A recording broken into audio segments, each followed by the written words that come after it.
First of all, thank you all so much for coming to this, the first event of the fall sponsored by the Child Advocacy Project.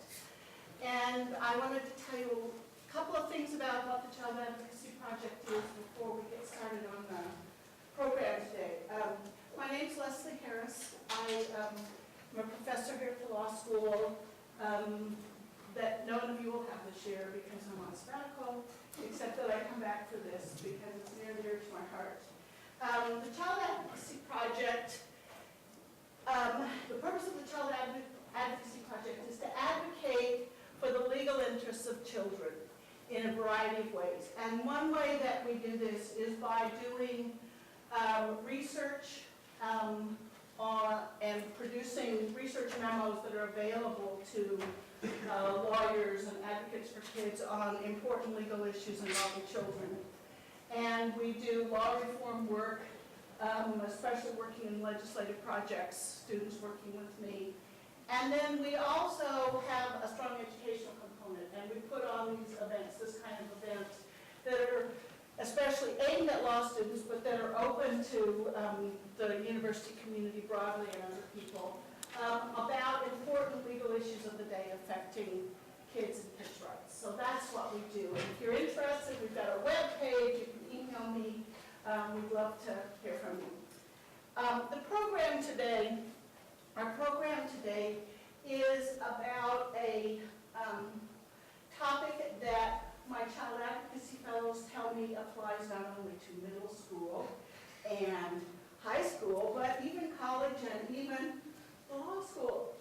And that is the problem that arises when people use various kinds of social media, basically to be mean to each other. And more than just mean, to sort of publicly, through use of these various kinds of social media, to hold people up to ridicule or those sorts of things. Outside the school context, just in general, people are allowed to do that. You know, it may not be the nicest thing in the whole world, but you've got First Amendment rights, and you're allowed to do that. And unless you step over some pretty serious lines, you say things that are literally defamatory, so that you've got slander or libel, you might have to pay damages for damaging someone's reputation. Or if you say something that's a credible threat, where a credible threat means you're threatening something quite specific, and it's really fairly apparent that you actually mean to do it, that's a crime. But other than that, you know, the First Amendment says the marketplace of ideals will take care of this, and we'll just, you know, let things knock around. What happens, though, when the people making these kinds of communications are kids, and here we're talking about people under 18, who are, and they're in school. And the fact that they have done this comes to the attention of the school, and the school is asked to do something about it. That's the problem that we're talking about here. I'm going to tell you a little bit about sort of the background law, which is very confusing and very much of a mess. I think this issue is going to the Supreme Court in not very, I predict in not a very long time. And then I will introduce our speakers who are going to give you some more context for this. Background principle, it's assumed, the Supreme Court's never said this, but it's assumed that kids outside the school context have the same First Amendment rights to speak, to express themselves that adults do. Just because you're under 18 doesn't mean you have lesser rights. That's the assumption. It can be argued, but there's never any case that I know of that said anything different.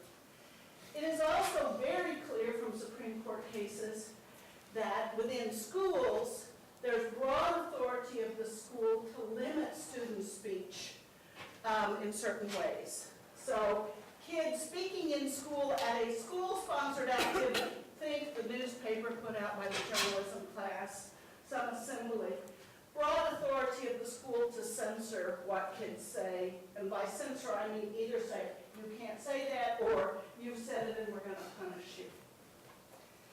School-sponsored speech is not an issue here. This social media stuff is not school-sponsored. So this is just private speech occurring within the school context.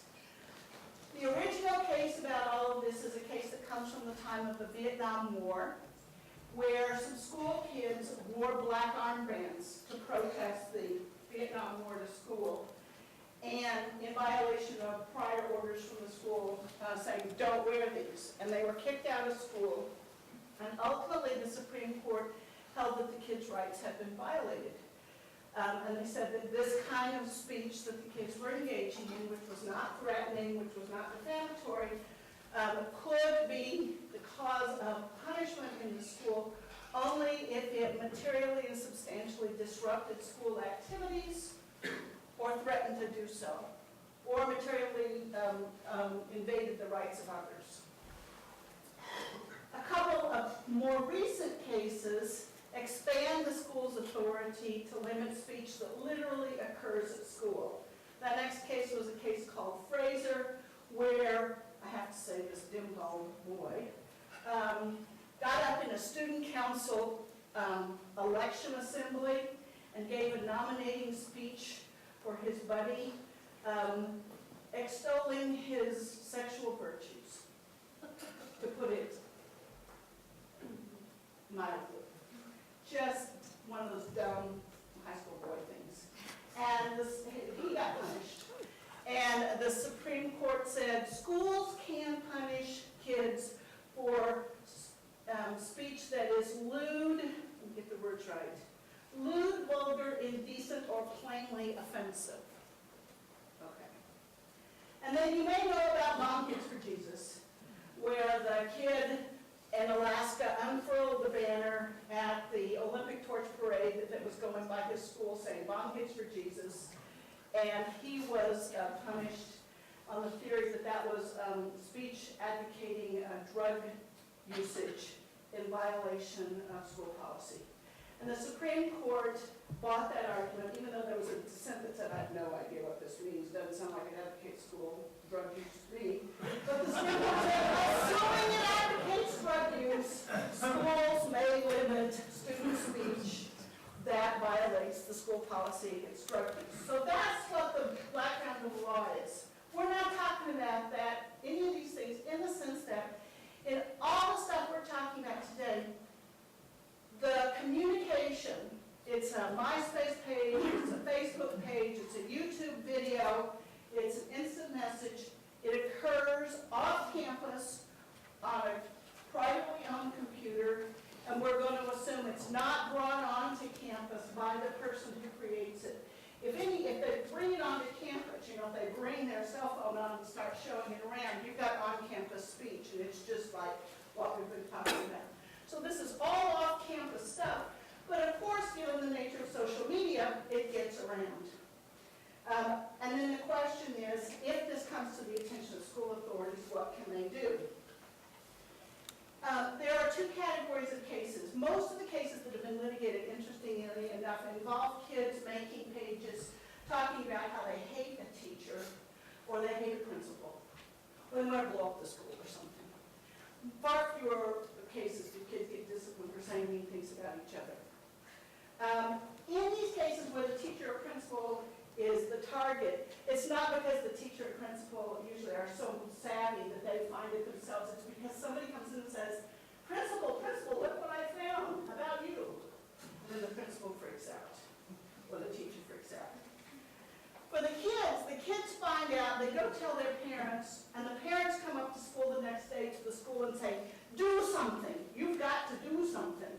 And I think sometimes the initial reaction of the school is, why us? Why don't you do something? And sometimes I think schools don't do anything, but sometimes schools want to do something. So if the school decides to do something, the way these cases arise, the school decides to do something. They suspend the kid. In one case, they told the girl she couldn't run for student council the next year. In one case, they told the kid he couldn't be the graduation speaker. So the kid sues the school, saying, you violated my constitutional rights. There's cases from all over the country, and the consensus of the cases is that if this off-campus speech has an impact at school that materially and substantially disrupts school activities, in other words, it's the test of the black armband case, the school can limit it. So you might might say, okay, that's the prevailing rule. The reason there's uncertainty is that there are a few courts that have said, oh, beyond that, if it's just lewd, obnoxious, indecent, the school can limit it. Most courts have said, nah, you can't limit off-campus speech just on that basis. It's not the school's job to go around telling kids how to be, to not be lewd off-campus. But some schools have said yes. Even beyond that, though, the really confusing thing is that the courts give wildly varying interpretations to what a material and substantial disruption is. And just to give you a flavor for this, there is a case where a middle school kid makes a web page saying, I hate my algebra teacher. Just says all this awful stuff about the algebra teacher. She finds out about it. She gets so upset that she quits. And the court says, that's material and substantial disruption. The teacher quit. There is one where a kid makes the instant messenger avatar that says, kill my teacher, with a gun and blood spattering. That's all he does. It goes out on all his IM messages. The court says, yeah, that's material and substantial disruption because the school officials had to interview people during class time and they had to move the kid to a different class. So you can see some of these tests for material and substantial disruption are very low. The high school student who was blogging about how she thought it was really stupid that the administration canceled the concert and called the administrators, quote, douchebags, and then said, everybody, here's the email address of the principal, write and tell them how bad you think they are. That was said to be disruptive of the cooperative decision-making process. Now, I have literally picked cases where courts have upheld limitations on student speech where there's not very much in the way of disruption shown. There are cases on the other side, too. And my favorite situation is a case in the Third Circuit. There were, amazingly enough, in the Third Circuit, 2 cases where a middle school kid made a fake MySpace page about the principal. Very, very similar. Basically accusing the principal of being a pervert and all this stuff. Principals in both cases find out about it, kick the kids out of school. One panel of the Third Circuit says, this is nothing. Kid wins. The other one says, oh my God, this is the end of the world. Why, yes, the school was entirely justified doing this. And the opinions come out on the same day from these 2 panels. And the Third Circuit goes, we withdraw both of these opinions and we'll get back to you. And when they got back saying, no authority on the school to sanction, not enough disruption. So you can see that there is just a huge variety of approaches to this. It's very unclear. There's deep questions about fundamentally what the role of schools ought to be in this at all, how much freedom kids have to speak and so forth. To give us some context for this, we have 2 speakers today. And I'm going to introduce both of them, and then at the end we'll have time for questions. Our first speaker on my far right is Professor Kim Sheehan from the UO School of Journalism and Mass Communications, who's going to talk about kids' use of social media, what they're doing when they use social media. She is an expert in culture and new technology, and particularly is interested in social media right now. She's the author of 2 books about social media. She's president-elect of the American Academy of Advertising, and she has won several teaching awards from the School of Journalism. Our second speaker will be Dr. Brianna Stiller, who works for the Eugene school system, which is called the 4J school system.